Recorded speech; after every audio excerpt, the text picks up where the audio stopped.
Hi అండి అందరికీ. ఇప్పుడు వీడియో ఏంటంటే నేను ఫుల్ వీడియో పెట్టాను కదండి, బెండ విత్తనాలు ఎలా పెట్టుకోవాలా అని.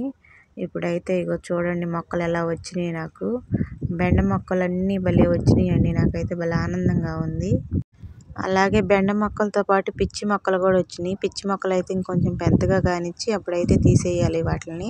ఇప్పుడైతే మనం పట్టుకొని తీయాలన్నా కానీ అవి తునిగిపోతాయి అన్నమాట. కొంచెం పెద్దగా ఉన్న పెరగనిచ్చి తీస్తే చేతికి అందుతాయి. బెండ మొక్కలు కూడా ఇంకొంచెం పెద్దగా కావాలి మనకి. పెద్దగా అయితే ఒకసారి మళ్ళీ మనము పాది చుట్టూరంతా కదిలించి వేస్ట్ కూరగాయలు అయితే నేను ఎరువు తయారు చేసుకుంటానన్నాను కదండి, అదైతే వేసి ఒకసారి అయితే నేను వేప నూనె అయితే కొట్టానంటే చాలా బాగుంటాయి మొక్కలు అయితే. ఎలా ఉన్నాయో అందరూ చూడండి. వీడియో అయితే తప్పకుండా చూసి నాకు కామెంట్ పెట్టండి. చూడండి ఎంత బాగా వచ్చినాయో మొక్కలు అయితే. అందరికీ బాయ్.